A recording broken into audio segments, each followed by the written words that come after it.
Assalamualaikum warahmatullahi wabarakatuh. Kembali lagi di channel Kata Kita. Hari ini kita akan ngebahas tentang tujuan menikah. Ini buat temen-temen yang pengen tahu apa sih tujuan kita harusnya untuk menikah itu? Seberapa pentingnya sih kita memiliki tujuan ketika menikah? Yuk kepo!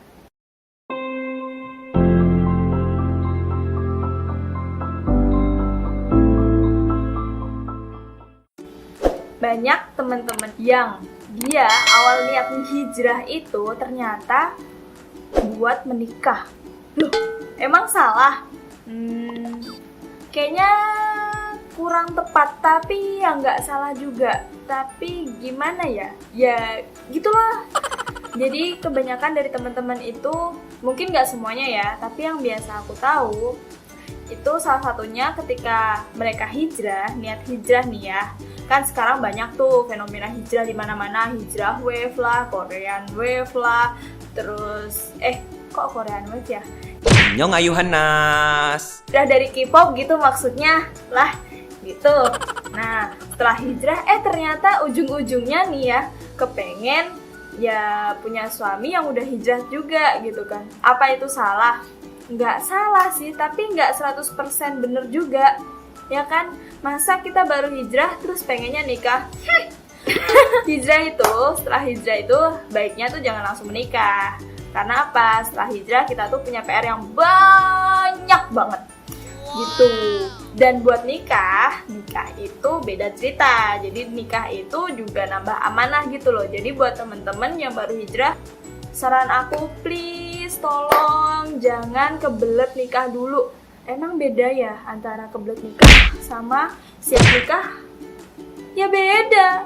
Namanya juga kebelet, satunya siap nikah. Ya beda gitu. Yang pertama, kalau kebelet nikah biasanya sih ya, itu cuma gara-gara baper ngelihat selebgram di Instagram tuh cuma gandengan tangan sama suaminya gitu, baper, berasa kayak dia gitu yang punya suaminya gitu, padahal mah kagak. Terus biasanya juga yang kebelet tuh nggak mikirin itu setelah nikah tuh ngapain aja, setelah nikah itu mau ngapain, dibawa kemana. Dan biasanya juga yang kebelet ini ya, mereka ketika nikah pun nanti bakal shock parah. Karena apa? Karena pernikahan yang mereka impi-impikan ternyata tidak sesuai apa yang mereka harapkan. Oh no! Terus bedanya sama yang udah siap nikah, beda banget nih. Biasanya nih ya, yang udah siap nikah itu tahu tujuannya dia nikah tuh karena apa.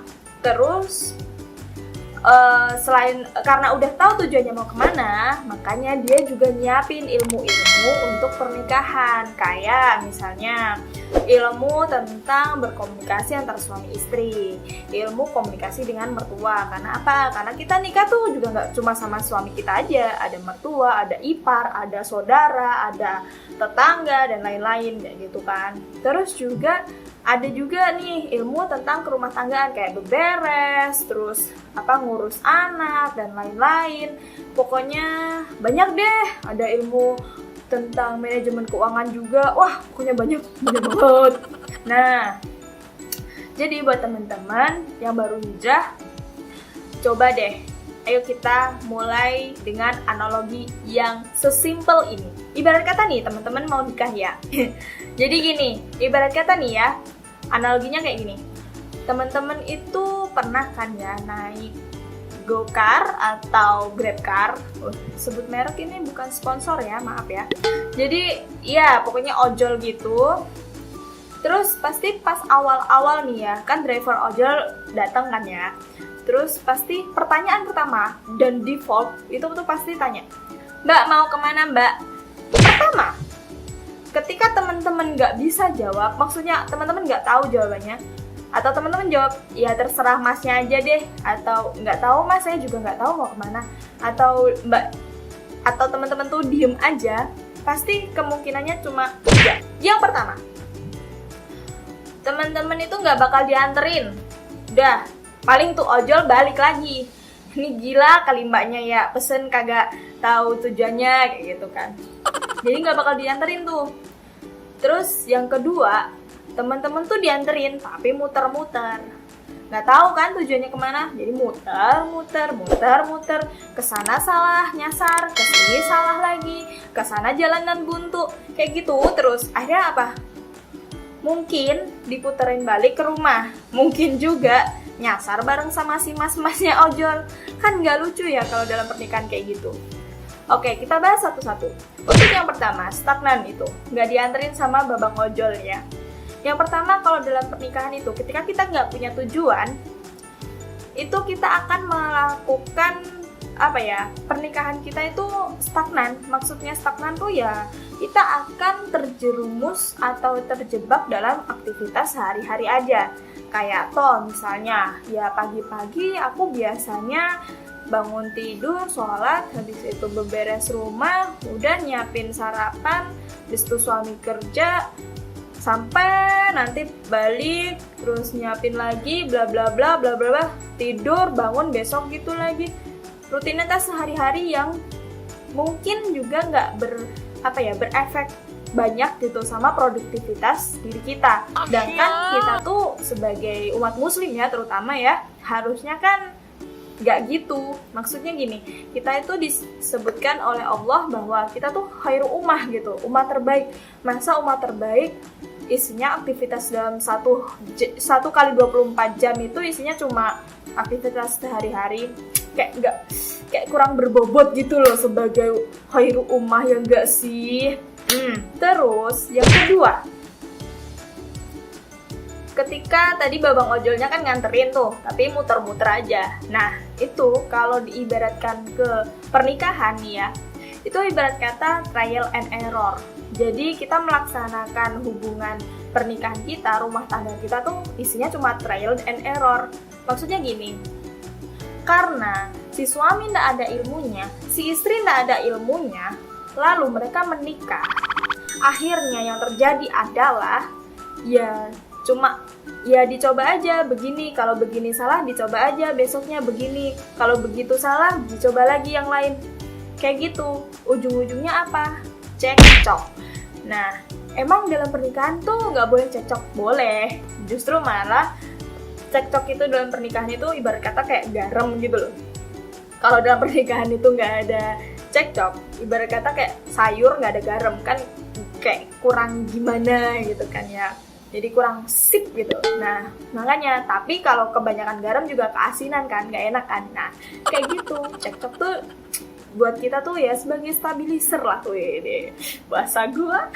Nah, jadi kalau bahayanya ya kebanyakan cekcok adalah hubungan antara suami istri makin nggak erat dan juga ngerasa kayak yang satu lebih paling benar sendiri, yang satu nggak mau disalahin, jadi ego sama-sama naik, terus ya ujung-ujungnya kasihannya ya ke perceraian gitu. Ya gimana ya, sebuah perceraian kan nggak ada yang pengen menikah itu ujung-ujungnya cerai kan ya, nggak ada gitu loh ya. Jadi memang miris sih kalau misalnya menikah terus cekcok terus akhirnya cerai. Karena ketika hubungan suami istri itu cerai, selain membuat iblis itu seneng setengah mati itu kan ya, si iblis tuh kan udah bikin dua manusia cerai, itu juga berdampak pada yang lain-lainnya gitu. Entah kalau misalnya dia punya anak, terus juga berdampak pada keluarganya, keluarga si perempuan, keluarga besar si laki-laki, hingga akhirnya memutus silaturahmi, bisa juga kayak gitu kan. Serem gitu loh kalau kayak gitu tuh. Dan yang terakhir, yang ketiga, itu tadi kan tersesat tuh ya, setelah muter-muter akhirnya tersesat. Nah, bahayanya ini yang tersesat ini. Tersesat kenapa nih? Nah, dalam pernikahan terutama kita sebagai umat muslim harusnya itu kan emang tujuan utama kita adalah untuk mencari ridho Allah, kayak gitu kan ya. Berarti emang patokannya tuh ridhonya Allah gitu loh. Nggak apa-apa deh hidup biasa aja, sederhana gitu kan. Nggak apa-apa deh kita tuh punya rumah kecil, ya mobil satu gitu. Nah, itu tapi asal Allah ridho aja. Nah, asal Allah ridhonya itu loh, harusnya kan buat umat muslim buat kita sebagai seorang muslim tuh harusnya ngambil itu kan, karena ridho Allah. Tapi bukan kebanyakan sih, yang nggak sedikit yang dia kesesatnya dalam arti gimana, karena tujuan menikahnya nggak jelas, akhirnya kan kejebak dalam kehidupan sehari-hari, aktivitas sehari-hari tadi. Nah, dari aktivitas sehari-hari itu tidak ada jadwal untuk mengkaji Islam. Dan akhirnya setelah kejebak kayak gitu timbul cekcok. Yang kedua kan ya, timbul cekcok, perbedaan pendapat dan lain-lain. Akhirnya yang dijadikan jawaban atas segala masalahnya itu bukan atas aturan Allah. Nah, kalau jawaban dari masalah-masalah kita bukan atas aturan Allah, lantas mau pakai aturannya siapa lagi? Siapa ya?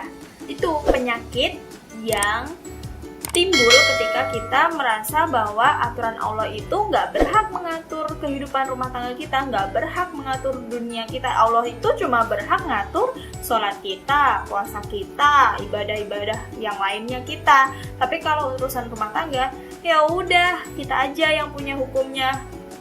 Hello, sadar diri, kita tuh hamba, kita tuh lemah, harus punya sesuatu yang memang lebih kuat daripada kita, itu fitrahnya.